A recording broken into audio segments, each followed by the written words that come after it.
Thanks, Anne. Congrats to all the winners this year. It's exciting to be back here. So this year's League Prize theme, Support, looked to an increasingly contemporary situation where precarious forms and precarious social structures are situated beside one another.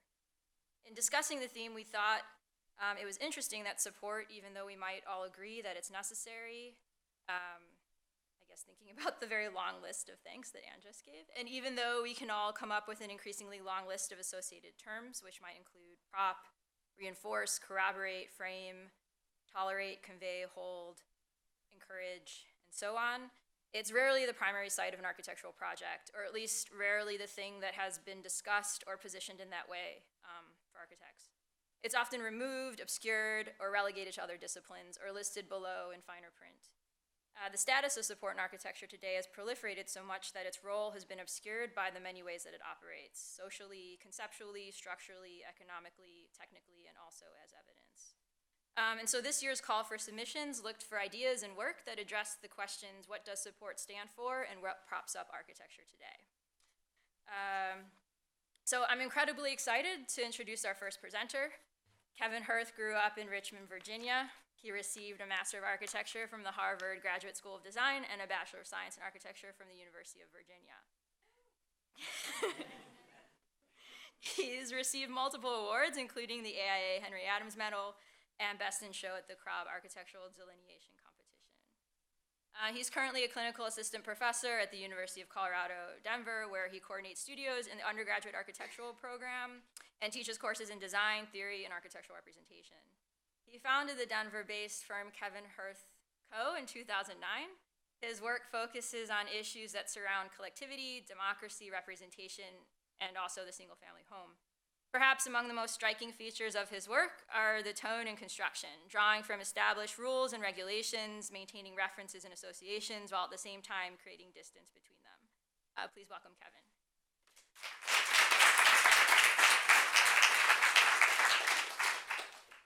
Thank you, Erin. That was so nice for you to say that. Great introduction. And hello, everyone. It's so good to be here in front of you, speaking to you. First of all, I wanted to start out, before I say anything, and thank my best friend and partner in life, Carolyn Wilson, who supports and encourages me, even when I'm on the verge of true, unfiltered, unadulterated insanity, which is pretty much all the time. I also want to thank Anne, Matt, Katerina, and Lindsay in particular, but everyone from the League. This award means the world to me. This process of working with you has been incredibly gratifying, so thank you. I want to also thank all of my people back in Colorado who helped me to get here. My department chair at the University of Colorado, Denver, Kat Vlahos, my team, Josh Krell and Wes Kay, and the maniacs at ABC Imaging for jumping on board with my harebrained scheme to spend a week plotting on sheets of watercolor paper. Kenzo Tange once wrote, "People say that the organization man is alone, but even more alone is the man who is separated from this network. We seek inclusion and support from those in our network. It's why I'm here. It is why I sent in a portfolio to be a part of this group. So thank you all for coming." So what does prop up architecture today? On the one hand, to quote Will Toledo of Car Seat Headrest, "I steer clear of graveyards. They are cliche. In my death-obsessed generation, no one should ever have to look at themselves." I couldn't agree more. I sometimes hate to look in the mirror and ponder my work with a critical gaze. But on the other hand, I spend as much time as humanly possible staring at the things that support me and support my beliefs. I seek out the source code of an existence that is both infinitely unique and supremely normative. I search Tumblr for obscure late 70s op art and proto-modern Polish farm structures. I can't help myself. I seek out the of our moment, this late, late moment that feels like molasses pouring off of a spoon. In his 2013 essay, Faster But Slower, Sam Jacob posits that contemporary architecture is severed from the modes, stylistic groupings, and generational iconoclasm of its conventional history. Everything is deflated, he says, collapsed into an indistinguishable pool. This assessment rings true. Increasingly isolated, it is appropriate that we spend so much time talking to ourselves. Our conversations about our work tend toward the unself-consciously pedantic. In hushed tones, we pore over the just remembered images of forgotten late works. We read texts out of context and gleefully appropriate content from other disciplines. We seek out the support of our elders, who we hope might have sponsored our intellectual wanderings. The result, at least for me, is what you see before you. For our exhibition, I put on my Jenks hat and tried to map the contextual landscape from which my work emerges. It is not linear, it is not even really particularly Jenksian, or Jenksy, or whatever. It is a narrative field positioning my work together and in the landscape that bears it. This landscape is loosely geographic and distinctly Coloradan, but is indicative of a shallower and less fixed place. It is a body of work as a landscape indistinguishable from its contextual field. One project alone is perhaps engaging, but lacks the support of its colleagues. Each project leads to the next and back again. Unbuilt and rendered, perhaps a bit sarcastically in paper, the work is purely geometric and deeply textural. From this position of staring at everything all at once, I'd like to introduce you to my work and the supporting cast of characters that hold it up. The first project that I'll show you provides a signpost for those that follow it. It is a project that I think will never really be done. It is a project that continues to surprise me in its broad and endless variety. This is incomplete open variations of incomplete open cubes. I love that one. It is an appropriation of Solowitz's variation of incomplete open cubes from 1974.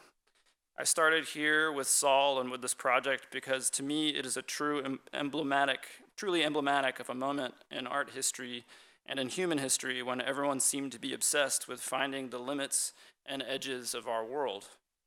NASA photographed Earth from space. Saul drew all the variations of incomplete open cubes. These things live in the same place. I was looking at Saul's piece and couldn't help but be struck by a sadness about it, but at the same time a true positivity. This is a realm that I'm comfortable with. He, all at once, had determined the mathematical limits of a conceptual problem. No more cubes than this can be drawn. This is our world. And yet, one can't help but want to try to find another. I actually did try to find another. I couldn't find one. I decided to start breaking Saul's rules. I started at first small. I drew and modeled a few hundred cubes. I started simple and easy. But for anyone with the particularly obsessive traits that I have, it can never be so simple. Like Gursky's 99 cent, the infinite and minute variation began to unravel and explode. The realm of possibilities opened up. 120 cubes turned to 1,200 cubes, and eventually, turned into 6,500 cubes. I stopped unceremoniously when I was on a plane to Chicago one night and found myself just cubing it up per the usual. I couldn't help but notice that the person next to me was staring, mouth agape, horrified at a full screen of cubes. She looked rather alarmed, and I took that as a sign that I needed to stop. The project turned out to be rather rich conceptual territory for me. It forced me to leave a somewhat rigid world of geometry that I'd become accustomed to and enter into territory that I hadn't considered. But more importantly, the exercise took on a meaning that to me is relevant to the contemporary moment that I think we are in. Saul's tight, strict set of rules are broken, and for better or for worse, we are in a world of total acceptance, pure prolificacy of open excess. There is no limit to what is possible. It is up to the individual to parse through this cacophony, By stripping the form of meaning, the project generates content without irony. The degree to which form exists in near limitless variety evades our ability to choose a path without attaching meaning. I should note that this project was generated without the use of processing or parametrics. This has always been a theme for me. I built each of these 6,500 cubes myself. I wield labor like an insane and overly time-consumptive tool. For some reason, I take small joy in sitting and drawing cubes for hours on end without exhaustion. I will close this one out with a quote from Andy Warhol that I return to often when thinking of this project. If you want to know all about Andy Warhol, just look at the surface of my paintings and films and me, and there I am. There's nothing behind it. This next project is the first that I undertook in Colorado after moving from Boston. It is a project that I began for a client who is somewhat reclusive and private, but he has been a big sponsor of mine over the past few years. As Wassily Kandinsky once wrote, everything starts from a dot. For me, that dot is very small, and by that I mean it's actually quite large, obsession with informality and ruin being the driving goal. These two images are emblematic to me of this project: the tumbled disorder and stubborn massiveness of a Greek ruin, the hodgepodge of an informal fishing village. Albert Einstein once wrote, "We thus free ourselves from the distasteful conception that the material universe ought to possess something of the nature of a center." I grappled with this rather intensely while working on this house, trite though it may be to pretend to wrestle with Einstein. This notion of a centerless world has since occupied my pursuits. To be able to wander a world that has no center is to search for hierarchy. It is our human nature. The house is separated into two parts. The first and second floor are near mirrors of one another, but rotated and deformed to deal with some minor asymmetries. The first floor is devoted to the day-to-day life of the client. The second floor is made up of a series of detached cabins organized around a stair core. The result is two courtyard schemes stacked atop one another. There is a reason why this project holds an importance to me in my body of work. While working on this house, I made it quite far into documentation and modeling, but unfortunately at an inopportune moment, my computer and backup hard drive were both fried, and I had to begin again from scratch. This is not something that I would recommend. Fortunately, it ultimately led me to a revelation of sorts. In reconstructing what I had built, I began to see that I had been following an intuition without purpose in my first attempt. I had been gleefully composing architecture because I had been starved to do so at this point in my career. I approached this project fresh with a new discipline for geometry and reason when I reconstructed it. It is a house of reason. I could certainly rebuild it a third time, but I don't think that I would ever do that. It evokes to me a line from Tarjei Vesas's poetry. His face was neither handsome nor anything else. It just was. The house's two levels are developed in brick and wood, respectively. The stacked courtyard scheme is designed to retain privacy and maximize usable captured outdoor space. The house's organization emerges from a classical purity that I took and mussed up, like tossing about the hair on the head of a well-combed friend's head. The project inherits a fascination with early examples of late modern architecture, like you see here in Lou Kahn's Richards Medical Laboratory and the Afra and Tobias Scarpa house. The pure box has been made too pure, so pure that it is nearly broken. All that remains is geometry and texture. This next project is a campground. To be more precise, this is a project for a bear-proof campground. Junya Ishigami recently wrote that freeness in architecture is a concept that consumes and absorbs everything like a black hole. His understanding is that our current age not only accepts such possibilities, but also seems to need them. This freedom was a welcome and terrifying feature of my early work. As a fresh start for me, this project needed to break strongly from the stricture of the relentless Bacon house. In meditating on the site, a wooded hillside near Crested Butte, it became clear that there was a permanence to the woods. Rather than building among the trees and jeopardize their health, we began to look at the ground plane as conceptual territory. Here you see Michael Heiser's Munich depression, which he meticulously photo-documented and displayed in galleries across the West. To the right, you see a still from last year at Marienbad, a narrative subsumed by the presence of the presentation of a medium that is self-aware.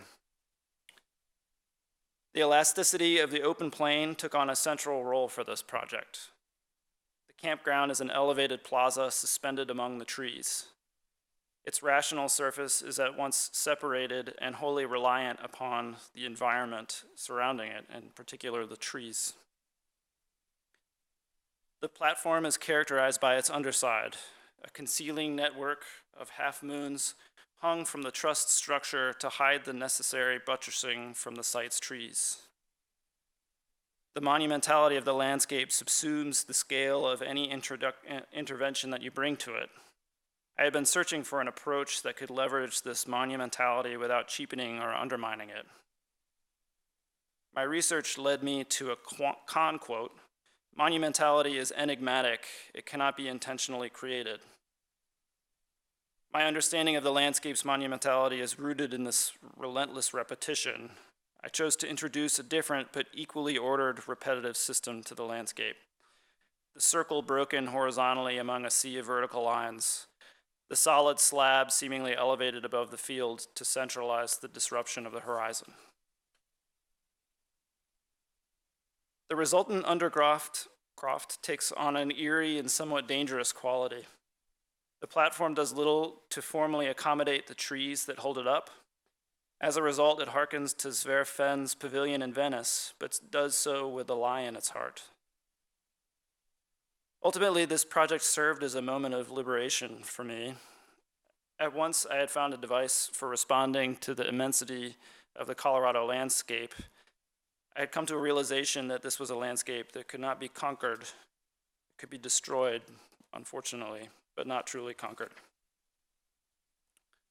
The next two projects for me are centered squarely on a territory of work that I believe remains unexplored, at least in the American context, and that's the issue of domesticity. I know it's been explored by a lot of people, but underexplored. To quote Sir Peter Cook, perhaps the answer lies neither in heroics nor tragedy, but in a reemergence of the courage of convictions in architecture. This house, the house on a fence line, questions the nature of elevation in domestic space. The zoning code in Denver has extensive formal restrictions on constructing in space above the ground plane, but says little about how you operate below it. So I began to rephrase my thinking about a particular site in Denver by entirely diminishing my concern for the level of the street. The house on a fence line uses the datum of the acceptable fence height in Denver as a starting point for a reconsideration of a courtyard house typology. The presence of the perimeter of the house is extended from the inhabitable interior area to the exterior.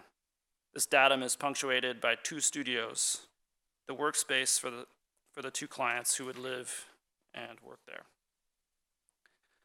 The courtyard is sunken down below the level of the street to create an entirely private series of outdoor spaces that appear to have a much higher perimeter wall on the interior than they do from the street. The two studios are periscopes rising up to provide views out, but otherwise the inhabitants' experience is always to look up. Down below the level of the street, the trees take on a magnanimous presence in the site. The ever-present blue Denver sky takes on a primary role.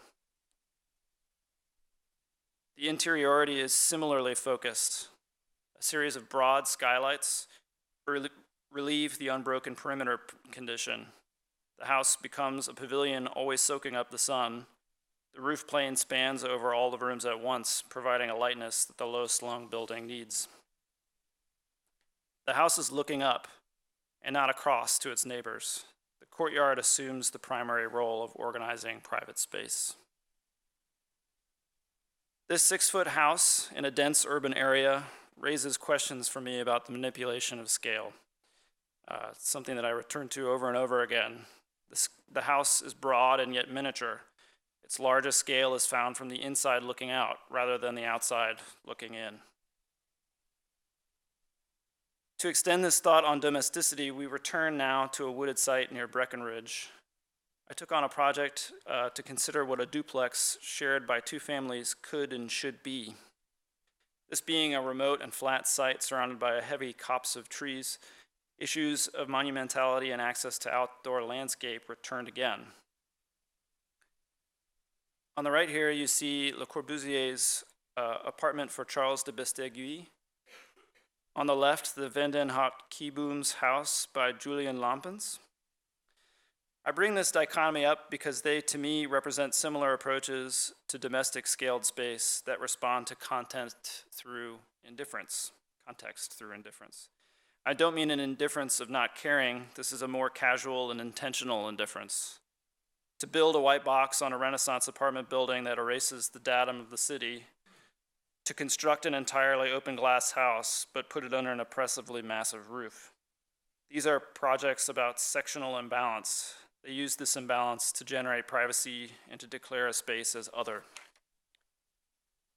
The house in a clearing picks up on this notion of imbalance and erasure by stacking 3 unequal levels and obliterating the enclosure around the middle floor. This obliteration is extended in section into the heart of the first floor and the perimeter of the third. The second floor became a stage for viewing the forests, but also for viewing the seat of domestic life. This is a front porch, a back patio, a front deck, a balcony edge, and a courtyard all at once.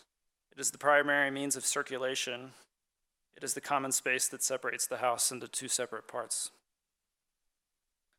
The house sandwiches 2 domestic private spaces on the 3rd floor and distributes shared communal dining and living space on the partially submerged 1st floor. In this way, the 2nd floor outdoor space is a threshold of constant movement from public to private, an exterior inconvenience that both requires a commitment to move from private bedroom to public dining room, but also ultimately a maximized buffer between these spaces. The resultant volume creates a layered and immersive interiority that holds the exterior at bay through a series of apertures that reveal the surrounding forest in alternating sequence. The private spaces that occupy the 3rd floor are in constant juxtaposition with one another. Like Hayduck's Good Neighbor house, the 2 private halves are in constant opposition. You and your neighbor are separated by a tenuous and seemingly artificial boundary. Like Mises' 50-50 house, the balance of emphasis to the surrounding landscape is quadrilaterally symmetrical and preferences a reading of the landscape as an element that is extended into the house. I want to now take you to a more recent project. The monument was originally intended to be a polemical project that commented cheerfully on what I hoped was a nationally triumphant political moment. This triumph will unfortunately not come to pass for at least a few more years. In the crisis of identity that followed, it has gradually returned to its original state. It is quite simply a monument. This is fine. The topic of monumentality to me has always been a rich one. I spoke of it earlier as a contextual condition. I now turn to it as an expression of a social one. Sert, Laguerre, and Gideon once penned, "Every bygone period which shaped a real cultural life had the power and the capacity to create these symbols. Periods which exist for the moment have not been able to create lasting monuments." I take umbrage with this notion. I think we absolutely and intensely live in a period that aspires to cultural life and also enthusiastically lives in the moment, if not the second. But I believe that we have our own sort of monument to build in our own time.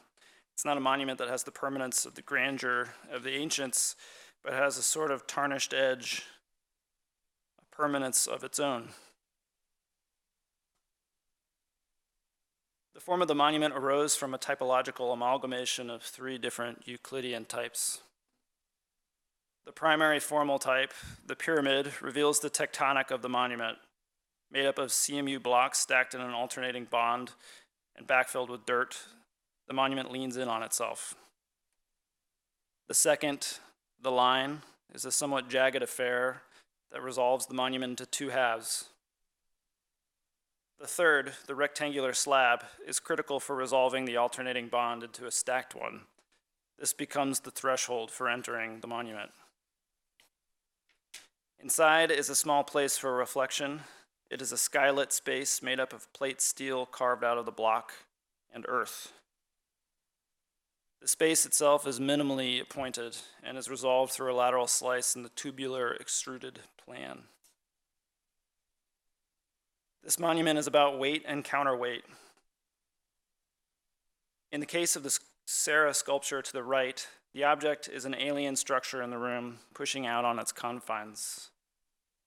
In the case of the Charles Ray piece, the man, the wall, and the board are all accomplices to a crime that we cannot fully understand or describe. We know that the man holds the board in place. We know that the board holds the man in place. We know that the wall holds the man and the board in place. But does the man and the board hold the wall in place? Think about it. This is a question that I try to bring to the foreground through this project. What ultimately is the significance of the monument? In our time, I believe that it must exist to hold up that which we share as a high ideal, an ideal that is in jeopardy of passing from memory. This last project is my most recent and kind of fresh in my memory and mind. It was once called the Tall Shed for reasons I can no longer remember. At its heart, it is a mother-in-law's house, but in the parlance of our times, it is what is called apparently an accessory dwelling unit. The project plays on a rich history in Denver of load-bearing brick structures. The city was for a solid 40 years a playground for masons, untethered by regulation or preordained design. As such, it is a rich territory for exploring unconventional brick detailing. Here you see a photo documenting the collapse of one of the smokestacks that once inhabited the National Mall in DC. As such, the mother-in-law's house is an amalgam of tectonic strategies. It is a consideration of domestic space at its barest of minimums.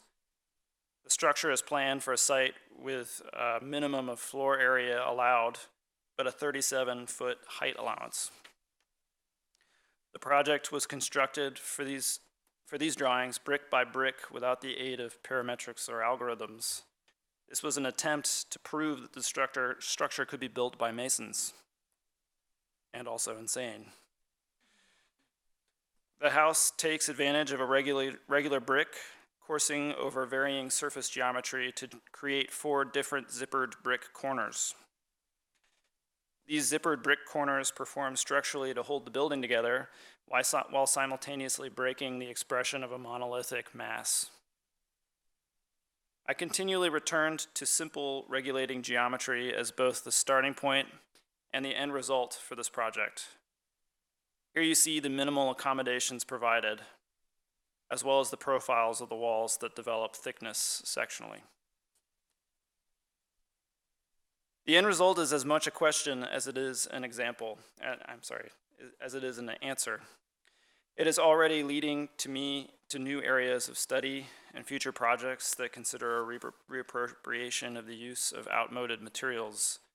But more than that, it's a punctuation mark on my consideration of the Colorado landscape and the primary typological study that I've carried out there. I leave you with this closing duo of images and a returning thought on the nature of support in architecture today. We're all trying to grab a hold of where the world of architecture is. We don't have the luxury of an overriding cultural moment that has strong coherence. To me, this is not an issue, but an opportunity. We support each other. We support ourselves, and we keep searching for the context that guides us forward. Thank you.